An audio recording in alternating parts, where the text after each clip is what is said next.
Hey, it's me, Dan.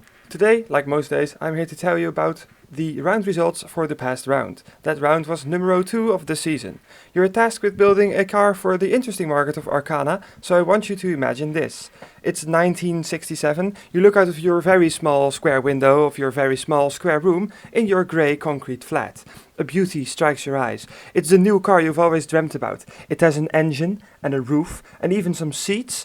You see it sputtering and hopping down the terrible roads and you fall in love. It breaks down immediately after you turn around and it catches fire. You do not notice and you strut down to the dealership, which is a man with a suspiciously long coat, to buy one. You're not allowed to buy one because the communist state prevents you from doing so because you once accidentally said something about a police officer's mother. You can be put on a list though, and your brand new terrible car can be yours in just 9 years' time. The joy! Now, let's look at our options. First in line is the Aero Motorsports Kavlovsky Countryman 1500cc wagon, one of a substantial amount of wagons in this round. The engine is pretty sizable and the 0 to 60 time is very slow, but not very slow. It has enough space to transport the bodies of the opposition in the back, so the party can only be satisfied. Next is Alliance Autotopia with the 313 Siesta. For me, this is one of the best looking cars in the round, if not the best one, so very well done to OME. The small engine and the 3-speed manual make for a shocking 0 to 60 time, but that does mean the people of the Republic can have more time to look at it while doing manual labor. Now, Alpine Auto made a car with a name that I will pronounce as the SAD Mark II. The tiny, simple comic car is a speed machine, blasting to 60 in just over 12 seconds. This is truly a race car, especially with that amazing 2-gear manual, one for forward and the other for more forward. Oh, by the way, we don't need 4 cylinders, right? That would be for capitalist pigs. Betos is next with the Pradet 1057, excuse me for the wrong pronunciation. This car is the winner of 2 medals, one first place one for aesthetics and one second place medal in automation scores. Very well done. Obviously you will never receive the medals because they will get lost by accident and end up in some politician's watch. Anyway, cool carpenter van is cool. Now we have Beljab Union Manufacturing with the KYN 4405. Simple, slow and slightly effective. That would be the slogan for this car, as well as for the communist regime. This car even has a double wishbone suspension in the front. Is that allowed in the Soviet Union? Berg Builders is next, and they've built an angry cat. The Jeep F120 is the epitome of Russian automotive engineering. The car has a 1.1 liter engine, 33 horsepower, and it takes a week to reach highway speeds. It's also very light, which means it will definitely get picked up by some drunk yubbo in a tracksuit. Elkato Racing built the Rutze Gloria 1600 Deluxa 1986. This amazing looking sedan is very classy and very cool. The pics are also great. This Knight of the Road has a premium sized engine and some horsepower. It really looks like the kind of car the Soviet police would drive around while on patrol and actively ignoring all crime. Next, GVC Motors entered the Estrel Ibex 1200. This car is a bit tall, which makes it plausible that it rode up on those rocks itself. The looks are elegant and complicated, and the technique behind the whole thing is exactly not that at all. Sounds very legit. Next is Impulse Automotive with this incredible looking ZKF 306, scoring the exact opposite in medals as Betos. The 306 dragged in a second place in aesthetics and a first place in automation rating. I adore the looks of this thing and I want to buy 5. Of course, I can't because we are in Arcana and in the 60s, and this is a video game. This is a sad story of a cool car. The TA-1 from Team JMC is an amazing looking car that is sadly misunderstood by the masses. The very pretty car is actually really cool and good. It has a 1200cc 3-banger with 41 horsepower and a full, normal 4-speed gearbox. That almost sounds non-Soviet. What is this? A fraud? Now, the Kaito Motors Tomodachi 1000A is very yellow, very cute and very cool. The long lemon is not cheap, or heavy, or fast, or reliable, or fun to drive, or good in any other way, but that is the Soviet way and that is how we like it. Very well done, Multipla. Here we have the Kincaid 36W. This car is Josh's ultimate offer to the party, meant for achieving everlasting glory. The car is called the 36W because it has exactly 30.5 horsepower. It looks sad, simple and broken, so amazing, good job. Hold up, it's the 1950s calling. The Merja car's Wolf Mark I has a lot of horsepower and is quite quick to 100 km an hour. It is heavy, it's slow around the track and it's wrong overall. But hey, we're talking about the Soviets who did a lot of things wrong, so, you know. Look, it's the Nexus Smirnov. It appears that someone has shrunk their fourth country Squire and exported it to Russia, if that is even possible. The lap time was good and the scores were also okay. Overall, good job for Stick this round, and I didn't even say Nexus is Nexus. Oh, crap. Nidosha Motor Corporation entered the Scout 930 Militia. The cool cop car seems like a very easy to escape vehicle, but considering the fact that 90% of the USSR population in the 60s had no car, this will do. Very good job. Now, No Effort Racing built the Vulcan Vickers Slavic Eco 2-speed. No Effort Racing, more like Some Effort Racing. The car did okay overall and looked average while doing so. I'm still very intrigued by the concept of a 2-speed manual, but you know, who isn't? Next is the Pardus Engineering Ethanoli 40 Stalin's Little Helper. Being one of the only rear-wheel drive vehicles in the round, this is truly a performance automobile. The speed! 19 seconds to 60 and 5 seconds to an inevitable breakdown.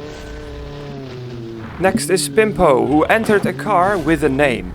It's very light and very powerful. The car does 0 to 60 in less than 12 seconds, which I think is illegal in the Soviet Union, but I might be wrong. The scores and the lap was meh, but I'm still proud of you. Pog Motorsport is screeching into the screen right now with a blistering second place lap time medal. Congrats! You see, now you know that power isn't what makes you score well in the lap time category. It's controlled driving, a good handling car, and paying us $500. The car looks cute and it did very well. Next is Team RJAF with the Dermo Dvigatel 900 SW. It's very cool and it's extremely slow, like goddamn, 27 seconds to 60 is appalling. So, great! Even though the car had the slowest 0 to 60 time in the whole round, it did do a lap 1 second below the average lap time. Good job. Now we have Record Motors who scored a third place in aesthetics with the 9353 Shitlet Militia. The car looks really nice and I would love to be arrested for war crimes and tax fraud if it means getting transported in that cute as hell thing. Next is the Flat Unco built by SA Motors.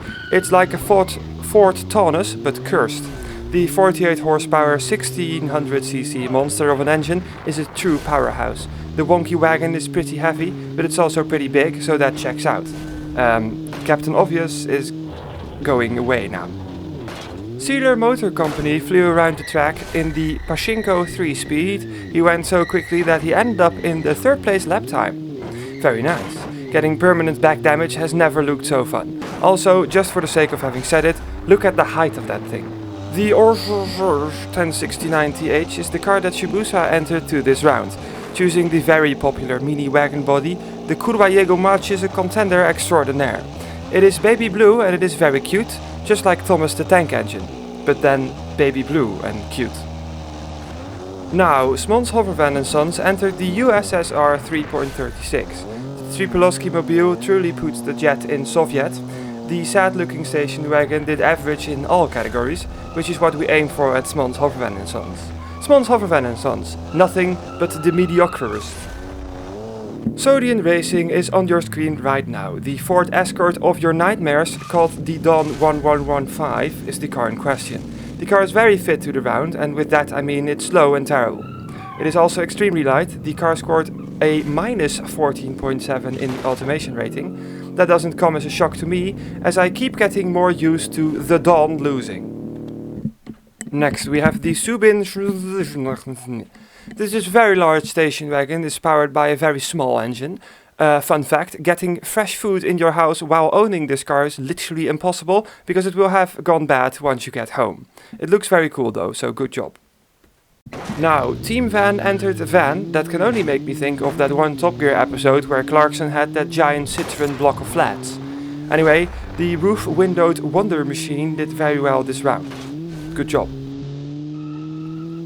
Triple R Manufactory entered the car with world's highest suspension. The TRM Miracolo is a wonder indeed. The most impressive thing I have seen so far is someone driving this around without it falling over and killing everyone instantly. Well done.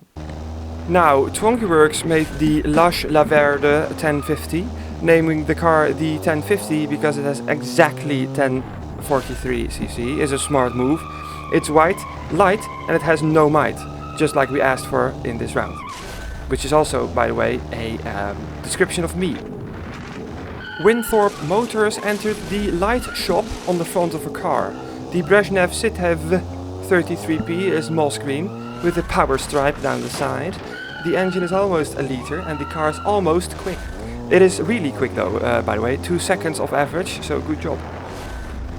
And lastly, the Yellow Peril. This amazing looking contraption called the MAZ T64 International is very pretty and cool and also very quick. Very quick. Take a look at the lap yourself and see what I mean.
Now, the automation score round was won by Unpulse Automotive with an incredible 93.1 points.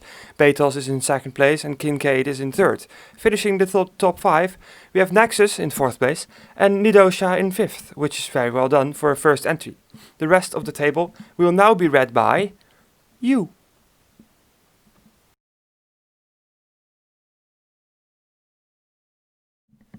In the driver's results, we have a big surprise. Oh no, never mind. It's Strop in first again, amazing job. In second is Shh for Pork Motors, and in third is Sealboy, very nice. Fourth is claimed by Multipla, and Steak managed to get fifth this round. Very well done to all of you. Interesting things is that Johnny Vanboy did 10 places better than previous round, and Subin an amazing 13 spots. If you want to see the rest of the table, you have to pay the $500 fee or read it yourself.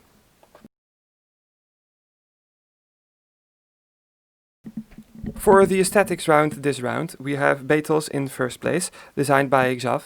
In second place is Jeremy Clarkson for Impulse, and in third is Nightlover for Record Motors.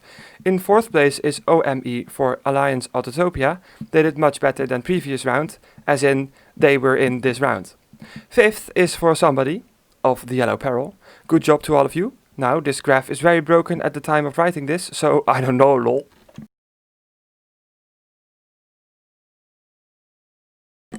For the Designers Championship, the top 3 consist of Carrar in first, Frederick Lenius and Jeremy Clarkson joined second, and Xav in fourth, followed by Nightlover in fifth. Interesting things that are that OME is in 15th, even though his car was only counted in this round, and I am in 17th, which, considering my previous statement, is very confronting.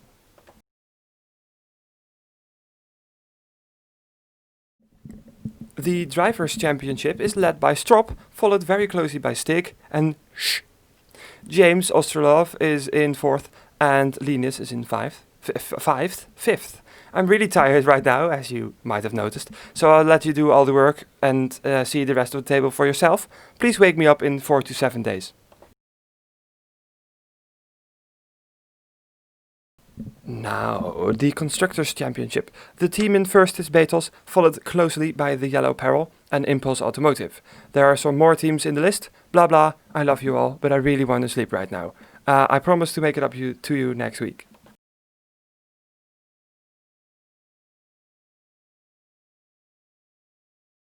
GRAF stands for Get Wrecked Angry Penalty Hoarder, which is not meant for anyone in particular.